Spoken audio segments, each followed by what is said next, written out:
Welcome back to the channel, everybody. Megan, we've been talking a lot about Rayburn this week, and Right. this is probably the most important episode that we're doing in terms of my takeaway from Rayburn and the impact that forward-facing sonar has on the tournament world. So guys, stick around and we're going to get into this topic right after this.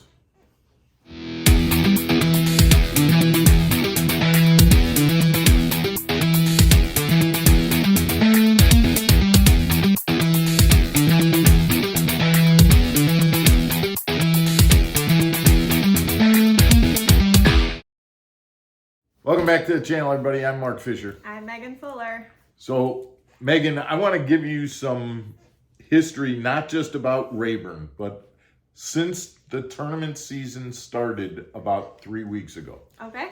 The very first big tournament that happened was on Lake Okeechobee. And Scott Martin won that tournament with record-breaking weights. And believe it or not, he won that tournament in about 3 feet of water or less. Oh, wow. He was fishing spawning bass, and sure enough, he was using forward-facing sonar. Forward-facing sonar in 3 feet of water that was reed-filled and lily pad-filled. Go ahead, say what you were about to say. I wouldn't think you would need it in that shallow water. Usually you don't, because when you're fishing for bedded fish, you're sight fishing, you're actually looking at them. But this water was a little dirty and he couldn't see it. And usually forward-facing sonar doesn't really work real well in shallow, weed-filled. But he turned the forward-facing sonar so that it was in perspective mode. Instead of getting a long, deep cone that would go down 20, 50 feet, he turned it this way so he got a wide view in a shallower view and was able to see those fish swimming around the beds and what position they took on the beds, but more importantly, how did they react to the bait that he threw in? Did they leave?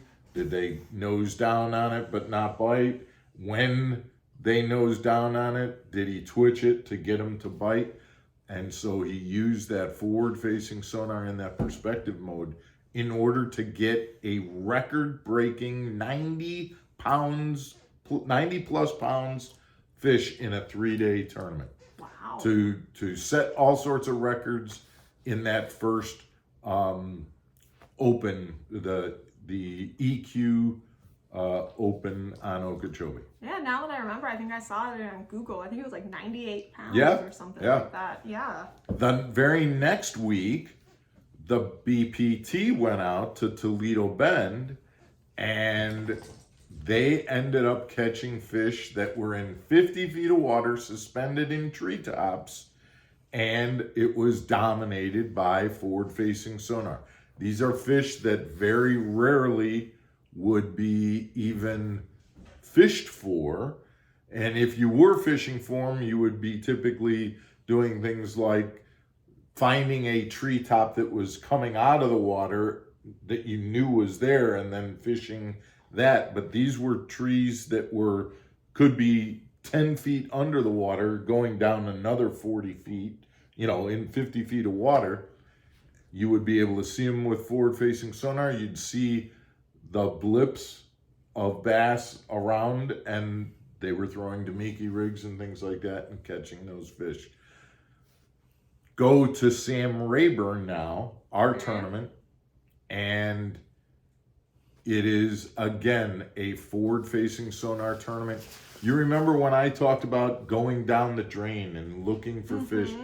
So my theory was, I'm going to go down the drain, I'm going to look for bait fish, I'm going to look for bass. And at that point, that's the depth of the drain that I'm going to fish. Well, these guys were out of the drains, the mouths of the drains, the mouths of the creeks, and out into the main lake, scoping around, looking for those fish.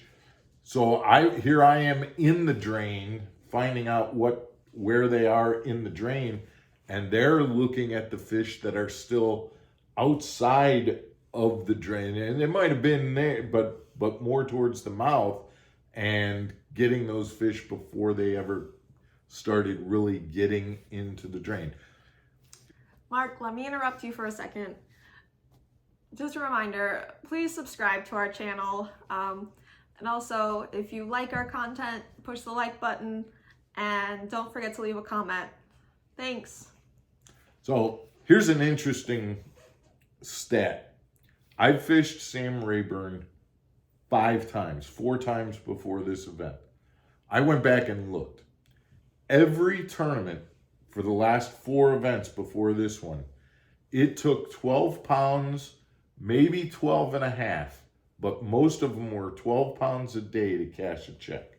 So you needed 24 pounds for 2 days to be able to make a top 50. Okay? You needed a lot more. You needed 28.8 to cash a check in this tournament that just got done. And it's not because Sam Rayburn's fishing so much better. It's not because the weeds are coming back on Sam Rayburn. It's not because they had a healthy spawn. It's because guys were catching fish that were uncatchable in those other 4 tournaments. They were out in the middle of they were in the drain, but out on the mouth of the drain prior to coming in. So whereas guys would be catching them as they started to come in the drain, you know, on rattle traps if they got to the grass, or on those, remember those bends that I talked about in the previous video. They weren't there. I was fishing those types of things and catching smaller fish that had moved in. The bigger fish were still out in the mouths, out towards the main lake, and those were the fish that were being caught with forward-facing sonar. There's a saying that's going around a lot right now: if you're not scoping, you're hoping. And to be honest, I don't think that saying is even accurate. You are not competing if you are not using live scope. The 3 previous tournaments prove this. There is no doubt that it's going to continue to be this way. And looking at the weights for Sam Rayburn, you aren't even if you have a good day fishing, you are not going to compete with the people who are scoping. The reality is, at this point, guys, I am going into the next tournament knowing that I have to change what I'm doing. I have to not be thinking that I'm just going to go about things the way that I've gone about things for the last 20 years. That's not going to happen. I have to get on the forward-facing sonar bandwagon.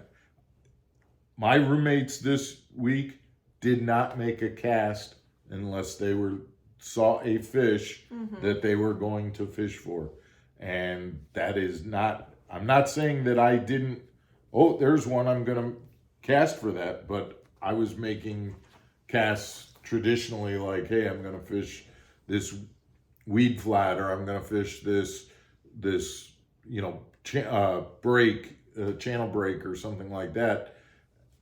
And it didn't work. I mean, it was not productive compared to, you might sit out in the mouth of a channel on Rayburn and spend 15 minutes just scoping around, never making a cast. And that feels so foreign and odd to me. Right. Because I'm wasting time. Except that as soon as you see a fish, now I'm going to cast to it, and I watched live on the way home, and the leader, Drew Gill, actually talked about how he followed a fish around for several minutes using forward-facing sonar until he got to a position where he made a cast to that fish and was able to catch it. I would rather follow a fish around for 10 minutes than blind cast a bank that maybe doesn't have any fish on it at all. Or I'd rather spend 10 minutes scoping around, looking for, oh, there's one. Now I'll make a cast and try and do that. It's changing the whole dynamic of the sport. And guys, I am not saying it's changing it for the better at all. I'm not saying that. What I am saying is we got to do this, because I'm not going to be able to compete any other way. Yeah, a guy caught, what, 38 pounds? 38 pounds in one day, a 38 Yeah. pound bag. So, right. So, guys, that's my biggest takeaway from Sam Rayburn, and those stats that I shared with you earlier, I think are the things that are telling. Is it sad?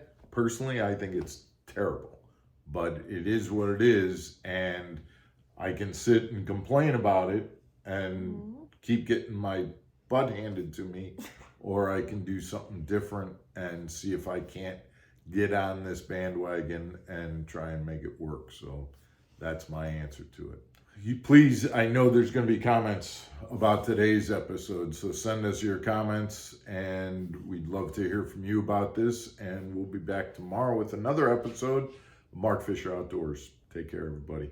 Stay channeled.